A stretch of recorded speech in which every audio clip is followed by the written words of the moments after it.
Hey guys, so I'm at Tree Monkey's shop, and once in a while he gets some unique saws, this being a 462 Arctic. But today we are not talking about the 462 Arctic. We are talking about something a little bit more special. The 044 new old stock, and this is a 10mm. How about that? But wait, there's more. We have two 044 10mm new old stock, but it wouldn't be complete. And there's more. We have three new old stock. Yes, this is 2019. Three new old stock 10mm 044s. So tell us about the 10mm. What makes the 10mm 044 so special? Well, they're ported different. That's what most guys like about them. They're also a little lighter than the later 44s or 440s. And the reason that they're lighter is because the crankshaft was lighter, the crankcase was lighter. So these are early gen 44s. Serial numbers on these two are 128 and on. This one's a 125. This one's a little bit older. So you're saying this one is like 1992, you're thinking? They're all pre-94. So, because in 94 is when they went to the 12mm wrist pin. And that's what we're talking about. When they talk about 10mm, it's the wrist pin diameter in the piston. Mm-hmm. And so they beefed the saw up in 94, put in a 12mm wrist pin, a stronger crank, a different crankcase. Saw gained a few ounces, but it made everything stronger. So this one's a little older. It's 1125 serial number. This one doesn't have the Elastostart. No Elastostart. These are black instead of being orange. The newer ones are orange. Okay. These are original saws. They're not pieced together from NOS parts. We have the boxes that these saws came in, and the serial numbers match the boxes. Now, is this normal to come with these winter? Not here in the States. These are from overseas. I believe, yep. So thus no stickers or anything. We would get in the States here when we got them. We got this winter kit, they called it, with the saws, but they had the HD kit on it. Okay. So now that's where this kit thing came from. That was in the 90s. So to combat icing, this was the setup to combat carburetor icing or air filter icing. Mm-hmm. But they also make a flock filter of this same design that you can put on here.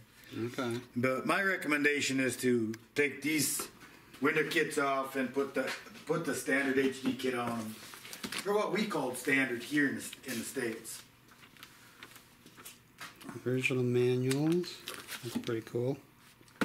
Yep. Original toolkits. Boxes have matching serial numbers. That's pretty cool.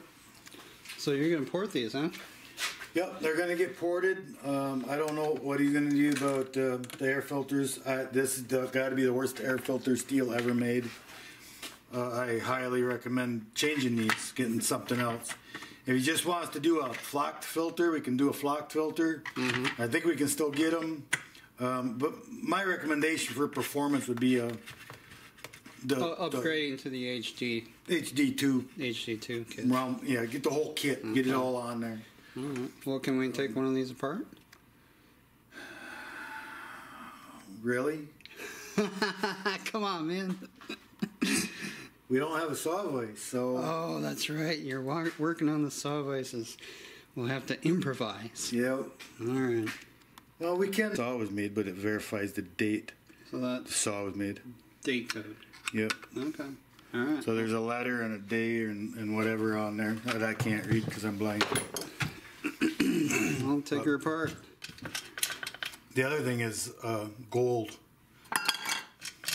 See, all the nuts are gold, not silver. I'm gonna steal those. The plate's gold. Instead of being silver. So when did they start doing the silvers?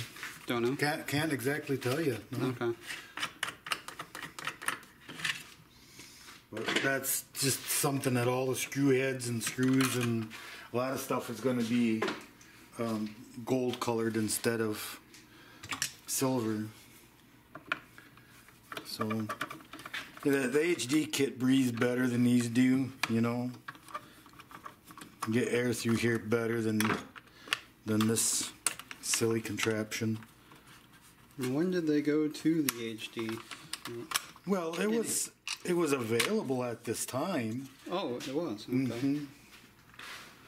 You know, this is what you're trying to draw air through. Yeah, that's kind of silly. This comes out of here, but right. You know what I mean. It's you're trying to draw the air through there where the other one just has that post sticking out here. Mm-hmm. Right. Look at that. But what's unique is that it's new old stock. I mean, it's original type stuff. You know. It's also a Zama, and there's no IntelliCarb on it. Okay. You won't find that today, you know. So most guys that would do, you know, put one together out of new old stock ain't gonna find this old Zama carburetor, and not being a non-IntelliCarb. Besides, you know, I don't know about the other two, but this one's the oldest. So of the for three. Performance, you would recommend a different IntelliCarb, I would recommend a HD 12. But for originality, keep this. Yeah, if you want to be original, but if you want the best performance, I'd put a HD, like HD 16 or whatever on it. All right. The screws are gold colored instead of silver colored. Same with the chain brake. If you bought a brake lever today for an 044, 440, whatever, you would have a rubber grommet in it. Mm-hmm. This has still got this metal sleeve in it.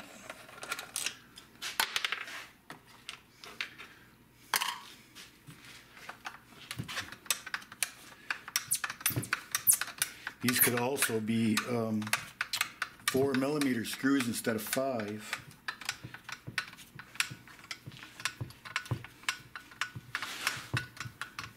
But it looks like 5.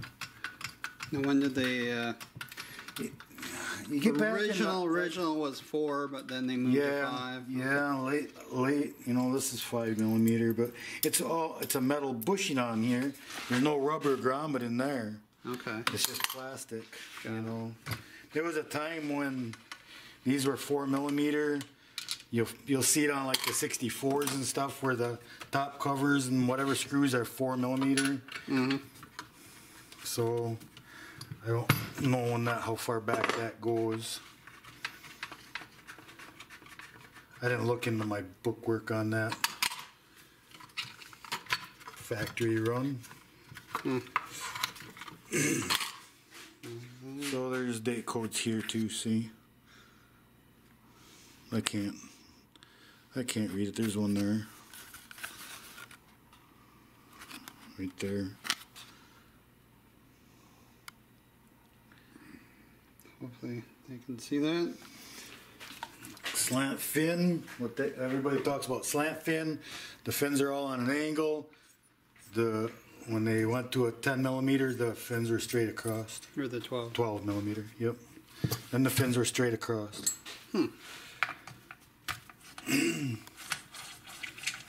The other thing that they did at the same time, when they went to the...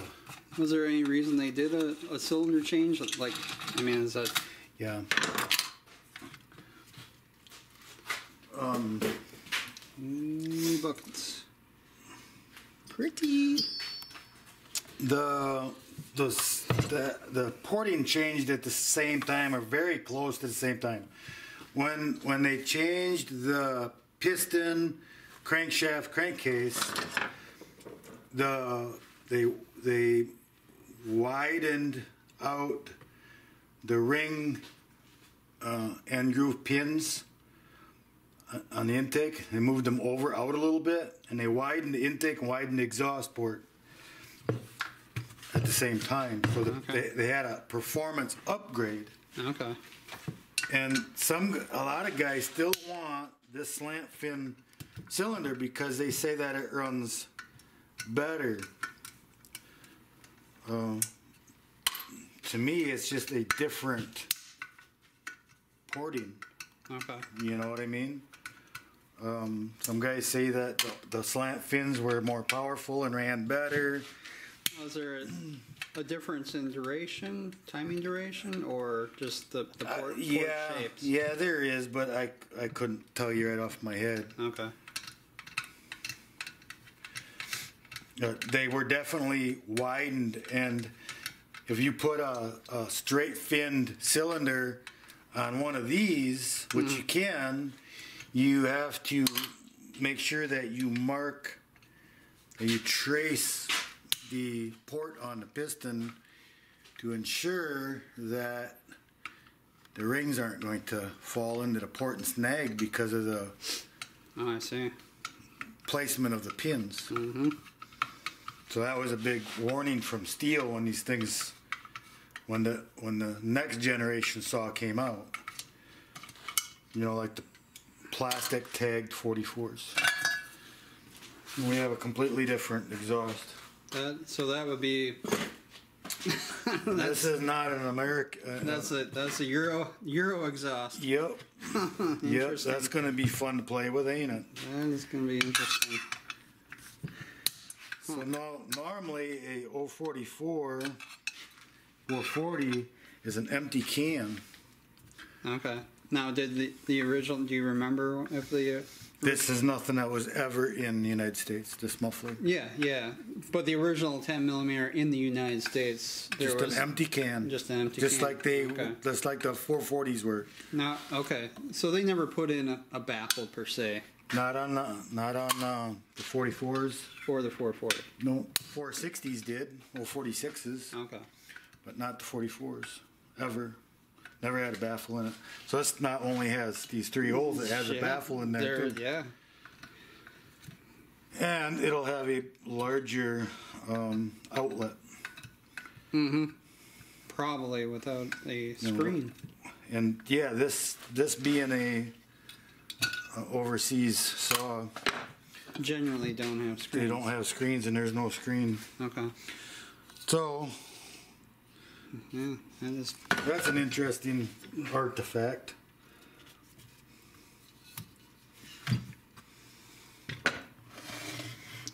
Gasket's glued right on there. Even the cylinder bolts are gold. How about that? Yep. All the nuts and bolts and screws at that time were gold in color. I remember that, and then all of a sudden they started coming silver, and then we always tried to match them up so they were all the same color when we put saws together, and sounds like a losing battle. Yeah, well, and that's the thing about new old stock. Saws that are pieced together. If they've got some gold screws and some silver screws, you know it's pieced together. Got it. You know. Well, can you still buy the gold screws? No. No, you can't. If somebody has them in stock, old stock. Yeah. Well, good luck with that. You know. So you're doing an awful lot when you're trying to piece a saw together that's old, out of new old stock parts. You got quite a battle. Now, is there anything to say about that coil versus like a coil that came on the 12 millimeter or the 440 or? I don't think there's any difference in those. Okay. I think that's going to be the same on the 440s all the way back. Okay. But the 460s had something a little different. There was a couple times when there was something different. The 66s have had several different ones over the years. You know, 60s, 66s. Yeah, yeah. You know, for sure. Even these nuts are gold.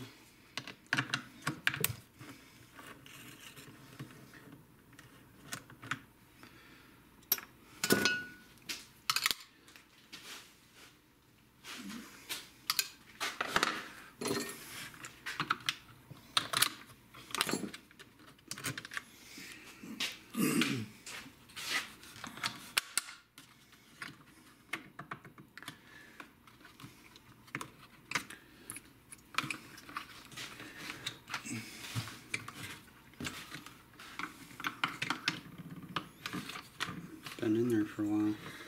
And she's kind of glued onto the impulse line. There it is.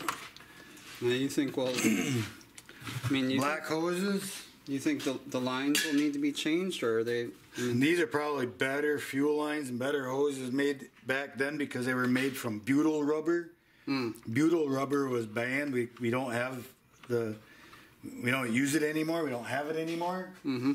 So our fuel lines now are green, right? Mm-hmm. They changed them to a green color. They're supposed to hold up better to the ethanol. Oh, I see. But these fuel lines are probably longer lasting and better lines than what we have today. Interesting. Just because of the butyl rubber.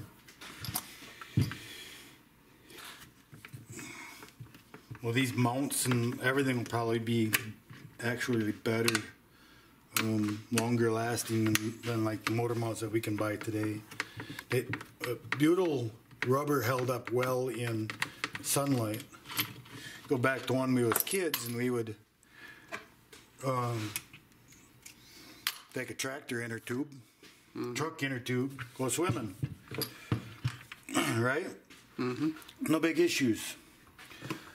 You go buy a brand new inner tube truck inner tube today and go float down the river tomorrow with it and leave it lay out in the sun one day and it's all disintegrated. One day, 24 hours. That didn't happen when we were kids. And that's butyl rubber.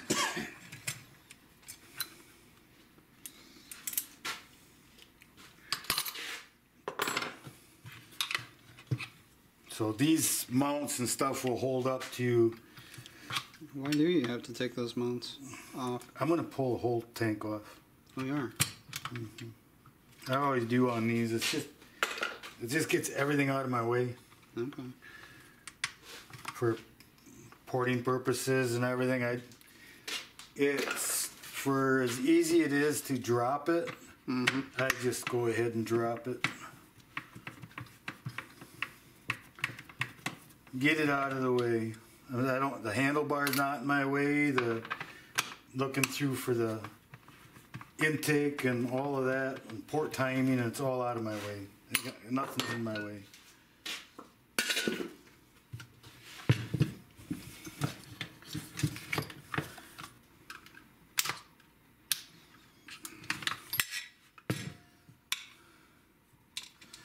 I'd rather not pull this is going to be open. The trick. It's coming. Don't forget your impulse line. Yep. I need my long one for that. Get that one out of there. And soon not pull that grommet out of there because it's such a pain to get back in there.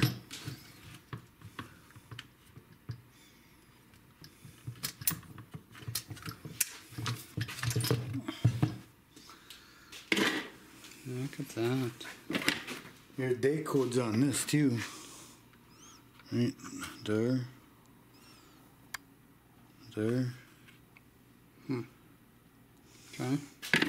There was something. Here's the old, these are old tank vents structures. They have the little screws in them. Red lever. You say there was a date code on the bottom? No, the date code's there. What's that? That's just part number. Yeah, this is all part number and it's Stihl's insignia. Yeah, they codes on a lot of the parts, you know.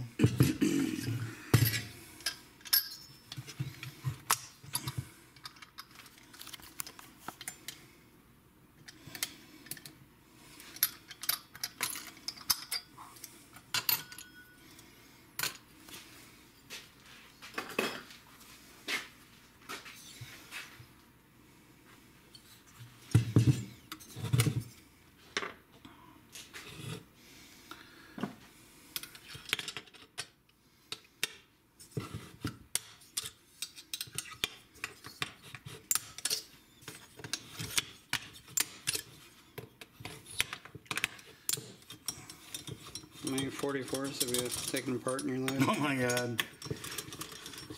I can't imagine you count them up, coming up with a number. I've ported a lot of 44s, 440s. Just And before you were even porting them, you were fixing them. yeah.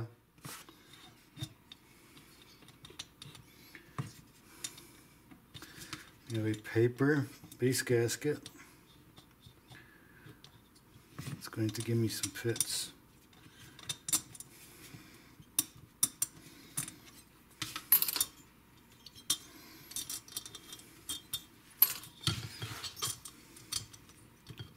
That was another thing that they had back then, was a 0.5 millimeter or 1 millimeter base gasket.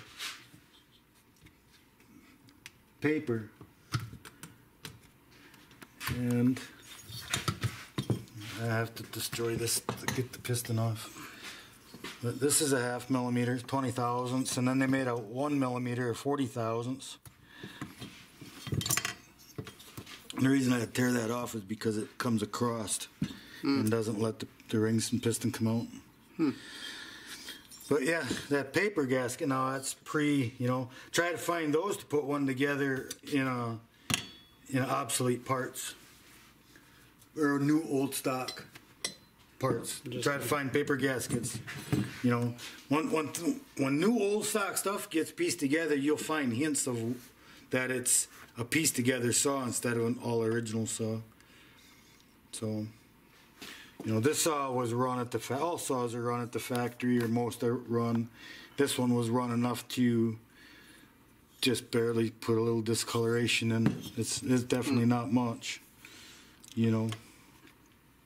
You can see it on the spark plug. There was just a little tad, and you know, the rod has been cut, trimmed, right? Mm-hmm.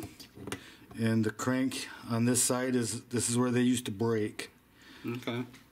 So, but it has a 10 millimeter wrist pin in it. It's a small wrist pin. Okay. But the crank was lighter, and they used to break right on this side, for the most part. And what broke the crank wasn't the engine itself, wasn't that the engine was weak.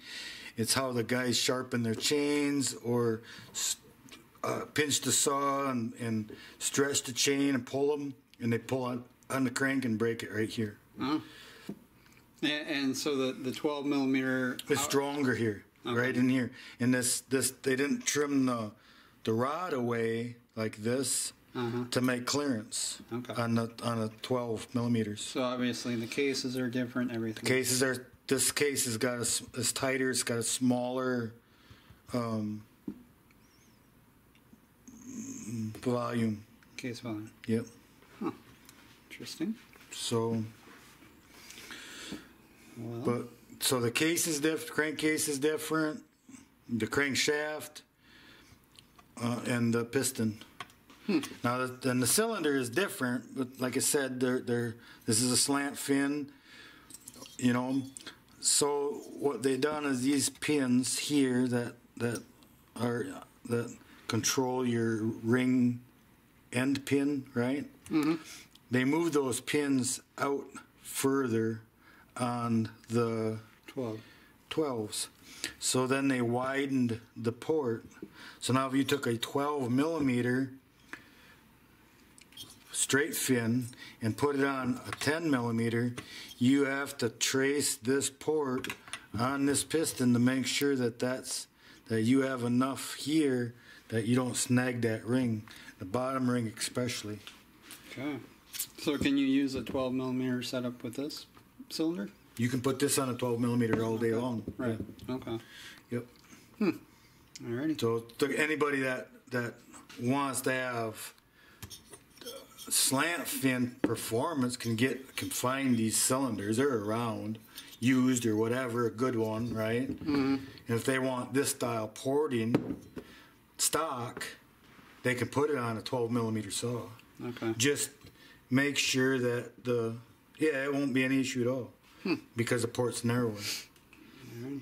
But putting a 12 millimeter piston in here, you have to ensure that there's enough meat that it won't snag. Got it. You know, there was a warning that Stihl gave us back then, and I've never found one that would snag, but the possibility is out there. Got it. So